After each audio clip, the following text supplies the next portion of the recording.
So we talked about this about whether we buy physical media or digital. Yeah, this came up big time because we were talking about the streaming future of video games because Amazon has supposedly got their money behind something. Google has their streaming thing. Microsoft has their streaming thing. Sony has PlayStation Now, which is a subscription based thing also, or you can buy games outright still, I think, and then stream them to your PS4. It's kind of the way they're doing backwards compatibility with PS3 because the PS3 chipset was so custom that they can't just throw it into the PS4 and be like, hey, you're backwards compatible. But yeah, so I looked into the tangent again. I looked into the history of the PlayStation 3. Yeah. And oh my god, that's a whole show we can do on its own. Yeah, I think we should do a whole show on. Well, I guess a whole show, but it's crazy how NASA used PlayStation 3s and Stanford University was using racks where you could actually do it at home with your PlayStation and donate your clock cycles to help cancer research and stuff for Stanford University. It's crazy. It was basically some people use just. Yeah, that's a whole other thing. We can talk about it, but so this came up big time because my whole thing about digital future was what if these companies shut down? What if these companies go away? I don't have a physical version of these games. I'm paying for a license to use them, basically. Exactly. Yeah. And it's one of the main reasons why I don't really buy DVDs or Blu-rays anymore. But I also don't go out and buy them digitally either. I have a few digital purchases that I've talked about before. I have a digital version of Christmas Vacation, so I can watch it anywhere. That's through Amazon, which I'm pretty sure Amazon's not going anywhere, which is why I gave them my money. With Amazon, I think you're pretty much. And safe. I have a digital version of Ready Player One through Amazon again because it was on sale for $8, and I love that movie and love that book, and I need it for research coming up actually. So I have that, and again through Amazon because I don't think they're going anywhere. Doesn't look like they're going anywhere anytime soon. But I brought up the whole topic of what happens to our licenses, what happens to our content if these companies go out of business and we have paid full price for said product and it's not a subscription. I was firmly on the side of if it's a subscription, I am okay with that and I understand, even though theoretically in the long run I'd probably be spending more money.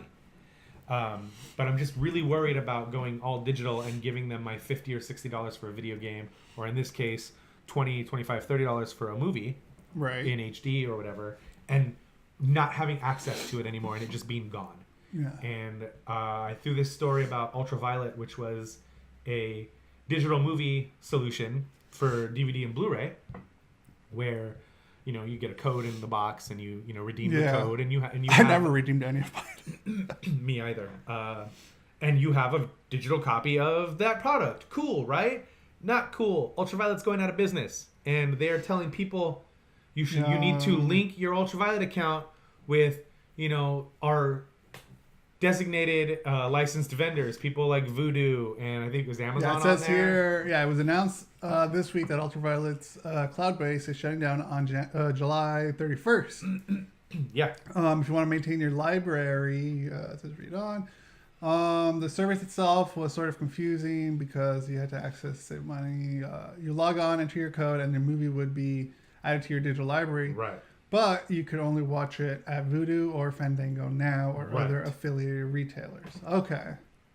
But their whole digital locker system and their servers are all going offline July 31st. July 31st, yeah.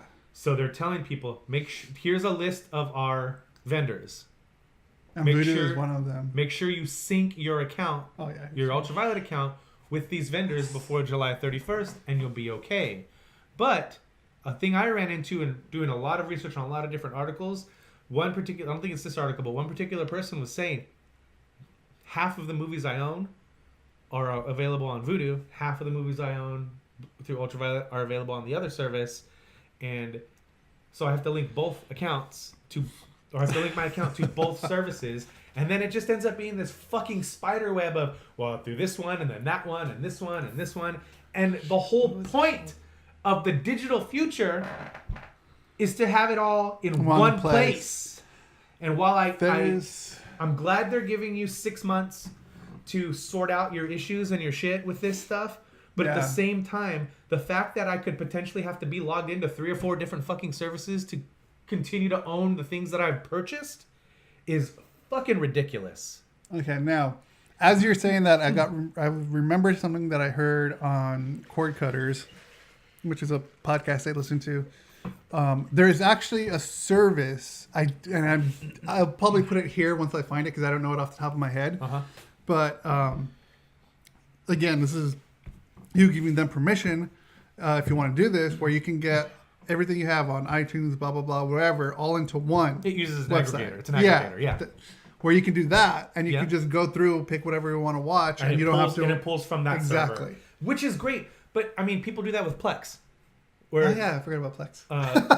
So people do that with Plex, but that is a cool service. That's rad. But again, cool. that's me having to sign into all of my different accounts, and I am in a process of trying to pare down right now. But you'll have to do it once for one website, right? And then you can just sign.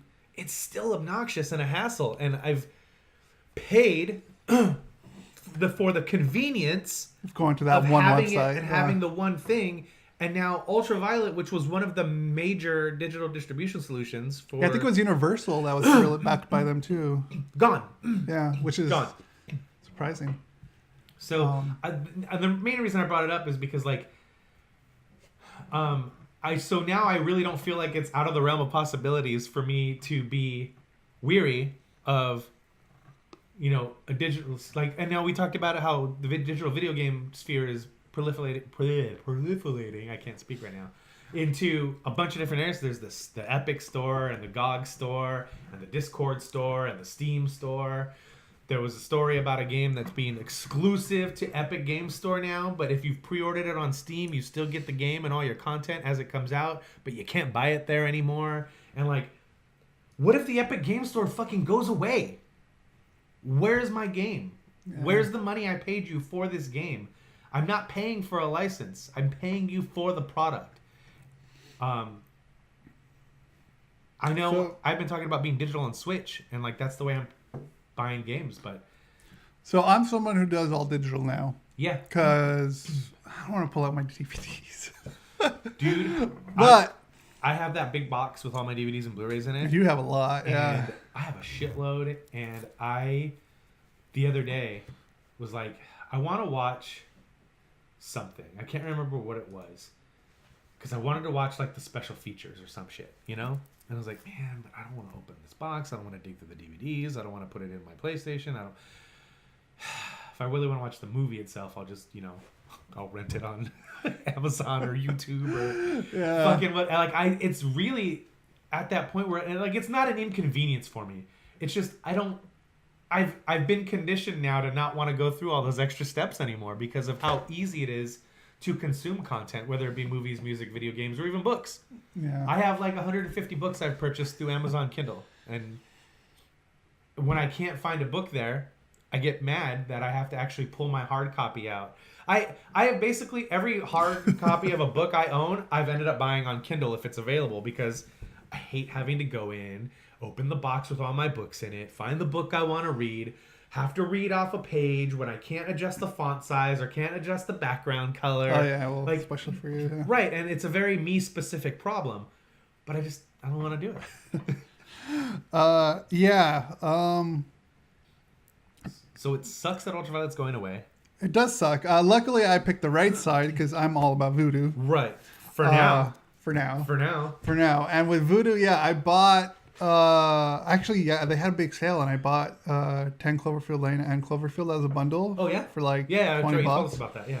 And then and Voodoo I also bought... has special feature stuff, too, right? Yeah, it came with the special features. I bought White Collar, the season 1, which actually had the special features as well, too. So that's fucking a TV show, really? Yeah, rad. I was surprised. Awesome, so I'm like, that's when I knew. Okay, Voodoo's the one I want to use. That's the thing that really puts me off of Netflix and Amazon and for me with wrestling for the WWE Network, they don't have any of the DVD special features or anything like that when they put their content up there. So welcome, Bolo. He says, nope, the way games work, you pay for licenses. True. Yep. Yeah, if you buy the game and you start modding it, if you can get sued and even jail time. Shaking my head. Sup, dudes. Sup. And he's making his own book. Oh, cool. So where's the third duckling? He's out. Yeah. He third duck. Yeah, he's on assignment today. He's on assignment. Son of a bitch. On his birthday, by the way. Dude left. He went on a trip for my birthday. He's like, I'll go on the trip for you. You stay here. Hope he does something real nice. Anyway, so yeah, it's just, with UltraViolet going out, man, like, I really don't feel like it was, like I said, out of the realm of possibility to say, like, Nintendo goes out of business. What do I do about all my games? Their servers, we'll talk about that later. Nintendo service is shut down now. It is fucking gone. But yeah, man, I'm very scared of a all digital future and what happens to my content that I've paid my money for. But at the same time, the convenience of it really makes it hard, or it makes it easy to look past that stuff because of the convenience factor. Yeah, Buffy was on sale on Vudu for $50 or something like that. But is it that shitty version? No, it looks like it was a regular version. Really? Yeah, so that's why I was like this close to buying it, but like, I already own it. I don't want to buy it again. I bought my wife that DVD set for Christmas one year. She's fucking all about it. So, but yeah, I think I feel secure with Vudu. Yeah. Because like I think they've grown so much in the sense of like they're throwing in extra features. They also have free movies on there that you can watch with ads. You remember when they first came out and they were trying to do anything to get people on their service? We'll give you free rentals. We'll give you free movies. We'll give you free this. Like, it was one of the original podcast ads where if you use our code, you can get a free movie, not a rental, like a free movie.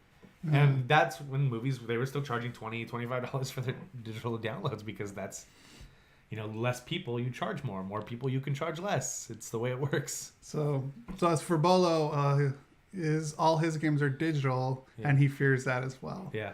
If their internet goes out, I'm SOL. Yeah, that's true. Yeah. And Vudu is a movie TV show. It's basically like iTunes, but for anybody. Or not iTunes. iTunes. Yeah, it's like iTunes. Apple Store, I guess. But for like movies and TV shows. Yeah. Like Amazon Prime, in a way. But you actually pay for the movies and you get extra features. Yep. Which is, I got The Martian with extra features. That's right, yeah. That's the other thing. It was like on sale too, you were saying. Yeah, I got that on sale too. I wait for the sales because I'm not going to pay full price. Right. If you're going to pay full price, you'll go down to fucking Best Buy or Target and buy a DVD. Yeah. And honestly, the extra, like me being a film guy, the extra features is why I bought Blu-rays and DVDs. Yeah. So now that I don't have to, I blame Kevin Smith for making me want to collect DVDs because I was like, man, if every DVD commentary is this good, and none of them ever are. I don't think they will be.